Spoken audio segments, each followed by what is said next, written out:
minutes or so of trade. Now, Dixon Tech stock is down around 20% this year.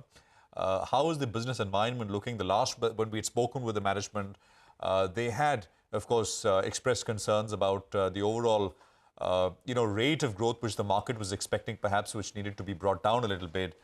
The global smartphone market, by the way, has also been falling amid, and of course, muted LED TV sales has been a point of concerns as well. Saurabh Gupta is Chief Financial Officer at Dixon Technologies. He's joining us to take some questions. Saurabh, great to have you with us here. Thank you very much. Can you tell us what's the situation now?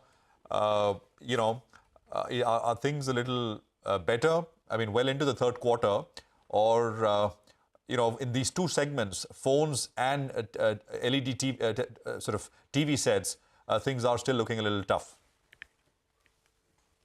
So we had a very good sales during the festive season. In fact, our quarter two numbers, we had shown a very good growth. Immediately after Diwali, I think so. It's always since there is always some inventory in the channel, so it takes some time. But speaking to the customers, we have a very strong order book starting December onwards, and I think so. So the business is almost back to normal. The commodity prices have come down, so there's a positive impact on the margins, especially in our ODM business. And now your point on the TV sales. So my sense is the TV sales would be lower because it's a prescriptive business for us. So if the prices of the commodities correct in the international market, that gets reflected in our sales. But our volumes this year will still grow by 20%, despite a very small growth in the industry this year as far as TVs is concerned. We will still end up showing a 20% volume growth on the volume side. All right. In absolute terms, what would that number be, sort of? 3.6? Yeah, 3.6 million as against 3 million that we did last year. Got it. And despite growing in single digits or flat kind of a growth this year, we will still end up 20% growth on account of higher share of wallet from more existing customers. Okay. And also customers on board. All right. And you're saying that there's no cause of concern with regard to demand, because the concern was that the mobile business in particular could see some bit of a headwind. You're saying as of now, that's not the case. So, Nigel, on the mobile side, we are seeing some kind of a muted demand this quarter four. Overall, it's expected that this calendar year will see a 8 to 10% degrowth in the mobile business, mainly on account of the global headwinds, also the inflation concerns in India, of course, the rising food prices, the customer share of wallet shifting to more hospitality and traveling. So, yeah, mobile has been relatively slow to our expectation, but the other verticals continue. Oops. Okay, all right. I think we'll try to reconnect with Saurabh, but that's a bit of a worry actually, because mobiles was the space where they're talking about ramping up considerably, but we'll wait to reconnect with Saurabh. Saurabh, you're making that point. The street is banking on the mobile business scaling up considerably, but you're saying in the near term, demand is a little muted? Yeah, so quarter four, the demand was slightly muted as far as the domestic market is concerned, as far as the global markets are concerned on the mobile side. But clearly, we are seeing, as far as whatever interaction we are having with the customers, we are seeing a decent order book starting Q4. And of course, all these brands are also working on the next year plans. So we are hopeful that next year our volume numbers should significantly pick up. You want to give us a couple of numbers out there? What do you end this year with in this mobile business division? And where is it headed? Because that's been growing very well. As you say, the industry is slowing down itself. So it's some targeted number. What do you end this year with? What are you looking at in next year? So Nigel, we are in advanced discussions of closing some large customer accounts in mobile business who have a very strong market share in Indian market. Of course, so that would depend how much they are able to contribute in Q4. But my sense is, even on a conservative side, last year we did somewhere around 2,800 odd crores. My sense is there should be a 50% kind of a growth, 55% kind of a growth this year as far as mobile business is concerned. And you are absolutely right. This is the single largest piece for us. 50% volume growth or value growth?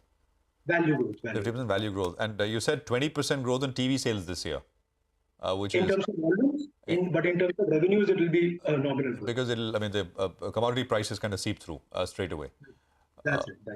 Right. So overall, what will the numbers look for you for this year? So we stick to our guidance. I think so. It should be somewhere around 14 to 15,000 odd crores. 15,000 crores, right? 14 to 15. Because earlier you were talking about 15, so I don't know where this 14 is coming from. So 15, we should work with that, right, Saurabh? There are a lot of moving parts right now, but Yeah. I think so. Yeah, it should be in the range of 14 to 15,000 crores. Okay, all right. And the margins, you still can hold on to that 3.8 to 4%, which was earlier scale back, right? To that vicinity. My sense this year it will be somewhere around 3.8%, Nigel. Okay. Next year we're confident that we should take it up to more than 4% on account of operating leverage, migration to our own design solutions, and more backward integration. Okay, all right. Saurabh, in the past, the management has spoken about the export market being a big market, and there's tremendous potential out there. As of now, I think it's still not too big a contributor. If you could give us a sense, what is the contribution out there? In the past, you'll have talked about 35 to 40% of your business coming in from the export market. A couple of reports I can see, news-based reports. So what is it? Where is it headed? And in particular, the lighting business. There's a big scope, right, out there. How does, for the lighting business, the export division shape up? Go ahead. Yeah, so lighting business, we started with executing a first order to the UAE markets for LED bulbs. And we are in advanced discussions or basically in final stages of closing some large accounts for global markets.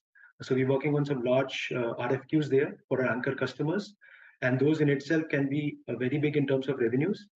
If you look at our last year export revenues, out of 10,700 crores, we did somewhere around 700 crores of worth of exports, mainly the mobile segment for our anchor customer to North America markets. I think so. This year, out of 14 to 15,000 crores, we'll end up doing somewhere around 2.5 to 3,000 crores. Significantly led by mobiles, and then the small portion would come from lighting. We see that there's three segments: mobiles, lighting, as well as washing machine. I think so would start contributing significant portion to our export revenues in the next coming years, because a lot of discussions are happening. The whole China plus one, the international companies clearly looking to diversify beyond China, and India is of course it's a good market to take up with that business because of the strong policy framework by the government. So if we maintain that in next couple of years, at least 35 to 40% of the revenues can come from export markets. Oh, that's big. I mean, this year's jump is also big. I mean, what, almost 4 times, 22 to 23 jump in exports, and you're saying 35 to 40% of total business in the next few years can come from exports. On a much higher base. On a much higher base, yeah. On a much higher base, yes. So the numbers will be even larger. Just one follow-up on that. You know, we've been hearing this China plus one, of course, is we've been hearing for some time. But there is also on the other side talk of onshoring, nearshoring, and things like that, right? Having supply chains closer home. Is that only for? I mean, does that? Any thoughts on that? Does that impact your business? Could that kind of hit your momentum, or you think, I mean, the numbers are just too large, the market size overall is just too large, so it doesn't make a difference? I think so the opportunity size is very large. India has its advantages of a low labor cost. Power situation is much better in India. And of course, the strong policy framework led by this PLI scheme of the government. And clearly that are very big advantages. So my sense is India will definitely emerge as a strong manufacturing hub, not only for getting the big domestic market that India has, but also global markets. So India is sitting on a very big opportunity right now. Okay, all right.